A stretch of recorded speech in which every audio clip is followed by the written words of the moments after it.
I'm David from Documented Video Productions. I do photo, video, event coverage. Okay, I was looking at your site. It looks like you've had the opportunity to cover some pretty cool events. Yeah. Yeah. I've been doing it for over 20 years. Yeah. And I mean, each event is a little different, a little similar in different ways, but there's been a lot of exciting opportunities, really different moments that I'm able to not only be a part of, but capture. Right. How did you get into videography? Is this something you always wanted to do? I was doing it in high school. I was kind of that kid from, what was it, American Beauty? It was like filming the bag. Oh, yes. I wasn't filming the bag, but I had the camera, like Yeah. documenting my life. You were always kind Friends of into coming that. over. Yeah, and then it turned into family performances where it was like a talent show at the beach. Yes. And then like the families together, they're all doing a little talent, and we're just like filming the show. Pre-phone Right. camera. Yeah. And then, it just sort of goes along with the times. The times have changed. Right. So I grew up in the 90s when all this tech is booming. Yeah. The next camera comes out, the next one. Yeah. I didn't even have a digital camera until I think early 2000s. Right, nobody did. Yeah. It was, or any video capabilities. right, so this was like one of the first cameras of its time with the VHS tape I remember. and big clunky thing. And I was like, oh, I could press records, just press the button. It's not so hard. But then I started doing it more, and I'm like, what am I going to do with this? And then once you're able to convert the now into a video, and then you have this thing, what do you do with it? If you're Right. able to then edit, like in post-production, and create something, put it together, and then they have this like YouTube platform now. Right. What's that called? It's- YouTube. it's- I'm kidding. It's like this online video library anyone can access from any device, really, It's anywhere. amazing. It's like this powerful tool. And kids these days kind of want to be on it. They're growing up with it, like instead of a book or Right. a stick. Yeah. Like it's like changed the evolutionary like spectrum in a way. Yeah, and most kids have video capability in their back pocket now. And I know my 10-year-old's always making little Right. videos. And with stuff. the software now, Yeah, they have these different platforms on social media to share the content. But before they didn't. So it was just like, what do you do with this photo or video clip? And then if you're able to import it and edit it in some capacity and then export it and upload it and share it, then you're able to kind of create like an artwork and kind of create a business really for yourself if you're able to do that for other people.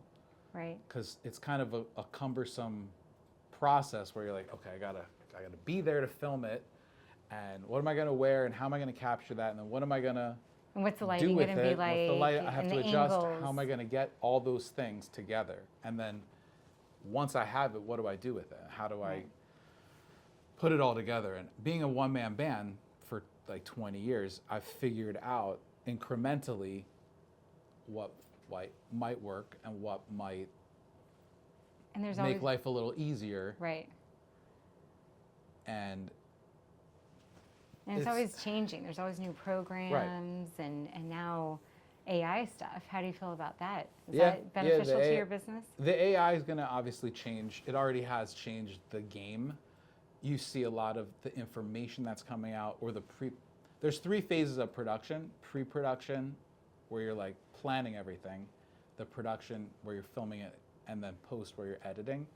And in pre-production, AI is coming in with like scripts and formulas and like kind of the layout. And then in production, it's still a human thing where you could like be there and be a human. Yes. But the AI in the post is pretty heavy now, because now they're having the filters, the coloring, the effects, and all of a sudden it's like this plastic surgeon has like remastered the whole thing from sound to what you're seeing and hearing. It's kind of a it's still powerful, but is it truthful? I don't know. Is it honest? Is it direct? Yeah, I think it's a slippery slope, and I think there's so many benefits to it. But is it, as you were saying, honest and direct? I think, look, before we had people making things like clothing, handmade. Now we have machines that are doing it. It still serves the purpose of the clothing. And if the AI is helping the artist or the client in some way remove the blemish, or how they see themselves the way they want to be seen publicly, because that's what it is a public thing, then maybe it's for the better. But for their mental health, I mean, I think that's another piece where I'm sort of trying to capture the truth as I see it.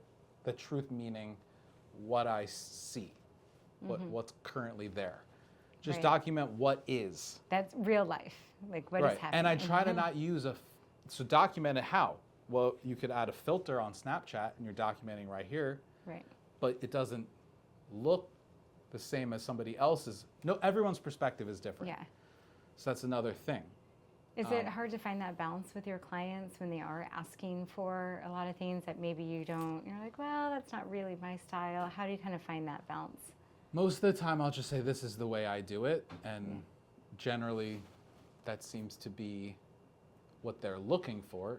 If they're looking for something else, which is why they reached out to you.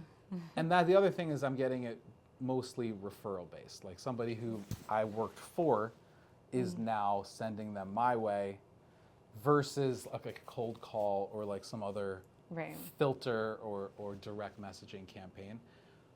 I'm working more on targeted approach and different niches that I can focus on, but I sort of see myself as like a superhero where I literally get a call to save the day on film. Yeah.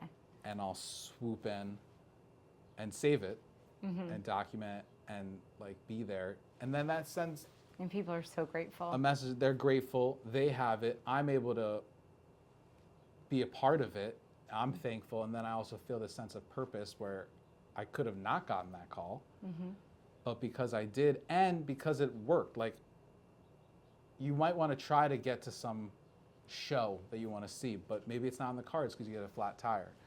Or maybe you want to go do something, but you just, the cards aren't adding up and you can't achieve that goal. And I'm trying to get to this point where I get the call and I can show up and deliver. And because it's working out, it's like I'm able to get there. I'm able to park. I'm able to get the camera back home and get it all edited and get the client what they're looking for. Place.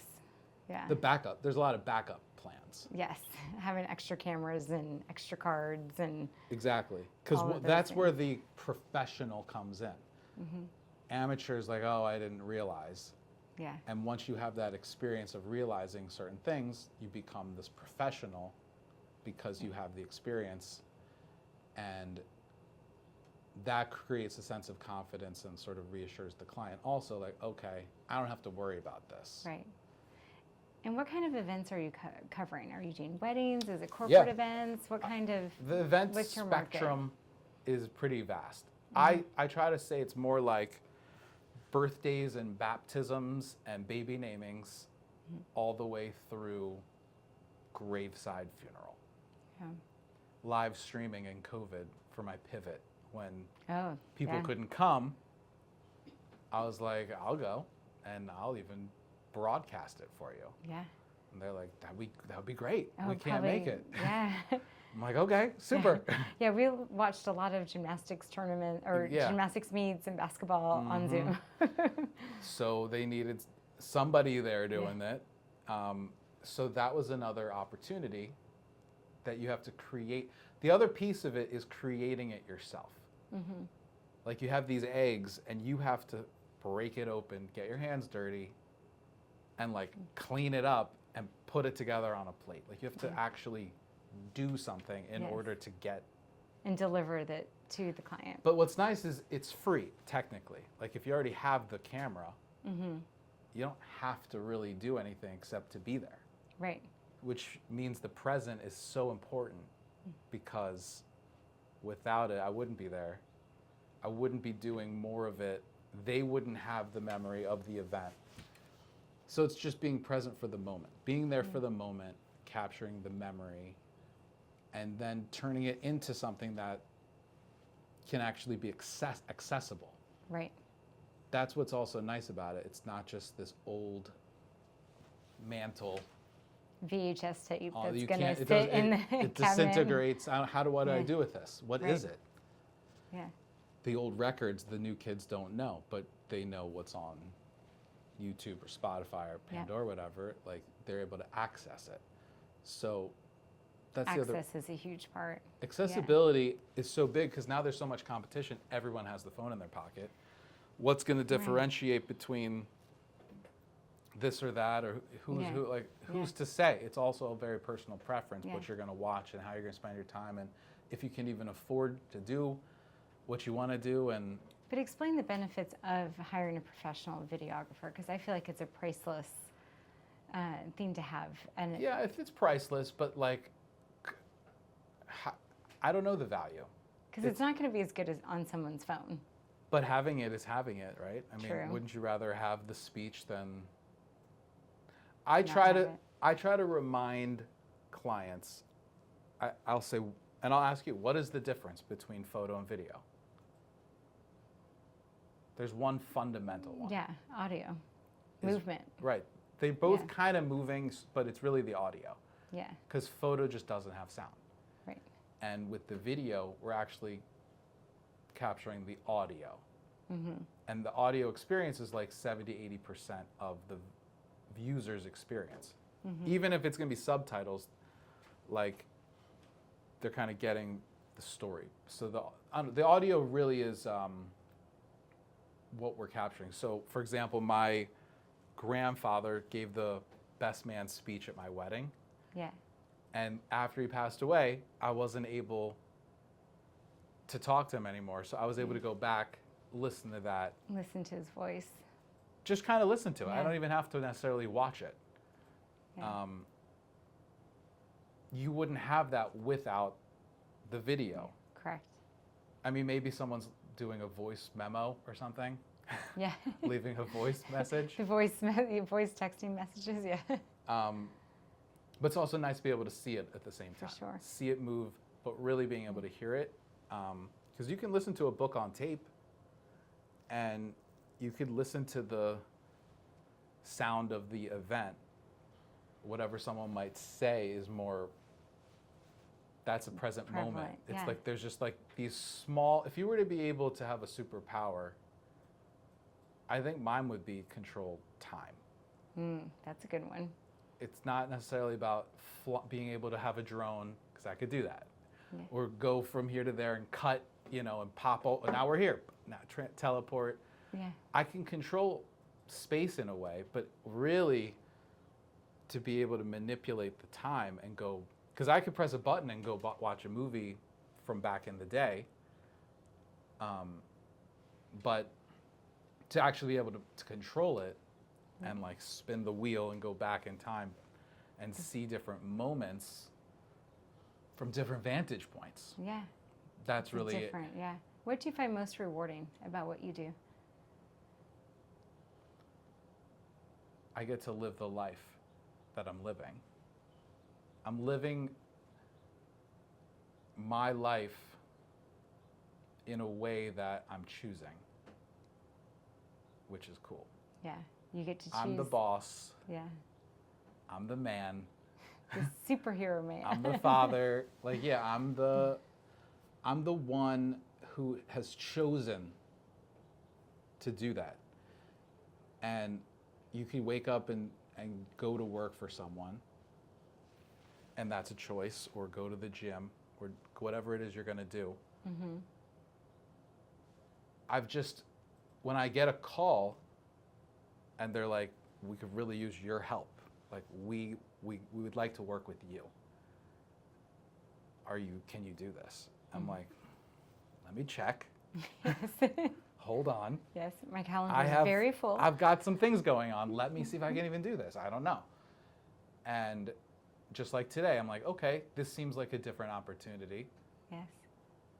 And I'll go for a drive and I'll enjoy myself along the way.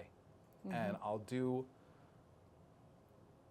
what it is that I'm doing, and I'm not kind of regretting it. I'm kind of, because there's a fearful element. I've never been somewhere. What's going to happen? I don't know this. I don't know that. Because you're always in different locations. Every right? time it's completely different. Yeah, different people. What happens? Right. What happens? What do I bring? Yeah. And what happens if something gets lost or stolen, or I get, you forgot the one cord that I you need needed. this. I need that. What do I need? So I'm always kind of overpacking. Yeah. All the other vendors are always busting all my balls. Like, can you pack any more? Yes, I can actually, I'm because I like to be I'm prepared. I'm fully loaded. And I'd rather have it or maybe even help them than I'm already bringing what's the difference if I bring one more thing at that point? Right. Which has helped me in different ways. Like my beach setup where I go camping, like I just have all the stuff. Yes. Like I'm that way too. I like to be prepared. I like to be prepared. I like to, it's also part of the lifestyle that I want to live. I get to see people at their like really happy. Those are the happiest moments in their lives. It's true. These are the moments that are like most meaningful to them. And not only am I VIP front and center, and I'm doing it on their behalf, I'm also experiencing it, and I get to then see humanity at its finest. Absolutely. And I get to go to these places that are like the most beautiful places for free. They're like, here, have this food. Yeah. Document this evening and have a wonderful time. I'm like, thank you. You're like, this is the greatest job ever. This is wonderful. I don't know why more people aren't doing it. Yes. Where do you see yourself going from here? Do you feel? I just want to keep doing this. Just keep doing it? I've been doing it. I'd like to keep doing it. Yeah. That's it. Are you looking to bring more people on, grow the business? Yeah. Or you If like I where you're connect at? with the right people, I'm always looking for those types of alliances and opportunities and being strategic with it and more opportunistic and delegating so that I can eventually kick back and it's still going. Right. But you're good where you are right now. I mean, look, I could always want more. I don't want to live according to a paycheck, and I don't want to do things I don't want to do. Yeah. And I it get seems that. like if I can continue to do this, if I can continue to get the calls and maybe over deliver or just deliver in general, like do what I say I'm going to do and follow through and be accountable and like responsible, then I think they're going to appreciate it. I know it's working for me, and it's kind of like goodwill in a way. Sure. Yeah. What advice do you have for anybody trying to get into your business? I say get started. Like pick up your camera. They have the camera already because they have the phone and they have the whatever. So like, what can you do with it? Yeah. I just found myself because my uncle had this camera at the talent show. I'm at the beach. I'm like, well, what do I do with this? What can I do with this? And then realizing some people pick up a hammer and they're like, all right, I think I could do something with this. Yeah. Or they pick up a piece of paper or paintbrush, whatever tool they find themselves mouse they're clicking on, some game. They're like, yeah, I like playing games. This is great. This is it. And it's kind of like when you sit in a chair, you go to a classroom for the first time, you sit down, you go back to that classroom, you might sit in the same spot. Yeah. Like, this is my chair. Yeah. Everyone's in the same spot, actually. Yeah. My kids don't want to miss the first day of school because that's You claim it, you right? claim your Otherwise, spot. right? They're Yeah. like, this is where I am. Yeah. And so, yeah, there's something to that. And the same thing is maybe even in a profession, when you're like choosing, should I go to dance? Should I go to this? Should I go to that? I found myself with the camera. I'm like, what can I do with this? I held the other things, but once you ask yourself, like, what can maybe I could do something here. Maybe I can do something with that. Then it's kind of what you're doing with yourself that makes the difference for whatever you decide to do. Yeah. And it's kind of also what makes us unique. like everyone's going about their lives, and if I'm able to be privy like to it, and I have a reason to like get close and sort of examine, observe. I'm an observer. I was just about to say that. I was like, you are an observer. Like that. I can observe. tell that you are. I'm very aware. Yeah. Which helps me. Even sitting here, I'm like, I can tell you're taking in the whole studio. It helps me. I'm very self-aware. Yeah. I'm very aware of my surroundings, and that helps me survive, because that's what we tell people to do. Right. Like, don't be like in your head. Be aware of where the camera is, and maybe how you not to change it or manipulate it, but just so that you're like, some people hide. I'm learning about attachment styles. Mm-hmm. You got anxious, avoidant, and secure. Mm-hmm. People who are avoidant are going to, like, for example, some people will see themselves after a picture. And, can you just fix all the things? Yeah, because we're so They're like, distorted. I don't want to see myself. That's an avoidant behavior. Yeah. Someone who's secure is like, I don't really like my nose there, but it's fine. Or they might say, I look great, it's fine. Yeah. Or they're anxious about it and they might not say anything. And so there's like different reactions. Mm-hmm. And I've seen this whole spectrum from ages, races, ethnicities of different types of people. And I'm just, again, the observer. So I'm not really interjecting. I don't have a strong opinion. I might have an opinion, but it's not like I'm controlling the way they should do it. Like, they're going to do it the way they're going to do it. I'm just kind of watching that happen. Watching it happen and documenting it. I might be, watch out. Yeah. I might be able to help if I can help in some way, but I'm not going to overstep. I'm trying to find those lines. Right. And not kind of find that balance. And that also has to do with literally the frame, the video frame. What is in the frame? What is not? The things that are not, I need to also be aware of. Right. So then I turn and like we can see it. Capture that. So I'm like, okay, I see this is going. We're going to go here now. But then your eyes kind of looking and now over we're here going too. back here. Yeah. So like, because I'm all around my surroundings and interacting with the environments, it's engaging without even. I'm not even saying a word. Right. Like the whole time. Yeah. Just observing. I'm just kind of, I don't want my audio track to be involved. It's not, hey, George, how about it? And they're like, why is this guy talking in the video? So it's more like I'm kind of a mime. Yeah, I love it. Well, as we kind of wrap up here, are there any words of advice you'd like to leave us with, or maybe a mantra that you live by? I'm sure you've got a good mantra. I have been studying the 4 agreements. Okay. And I found that kind of helpful. It has to do with the words that we tell ourselves. Like, be careful with your words. They have powerful meanings. And that can go in with the affirmations or whatever. Mm-hmm. The second agreement is to not make any assumptions. I like that one. Kind of just be present to experience it. And the third agreement is don't take anything personally. I'm just there kind of doing my job, like, hey, to bump into you, whatever, like, don't take it personally. And the fourth is to try your best. Whatever that means, whatever best you can do for that particular day. You might be feeling sick, you can't do as good as 100%, but you can still do something. Right. Yeah. And so as long as you're doing that, you are living in a robust way where you're kind of connecting and also shielding in a way, and you're able to, live a fulfilling life. Yeah. I love that. Well, thank you for being here today, and thank you for sharing your story with us. Thank you. It was a pleasure. Talk to you later. Talk to you later.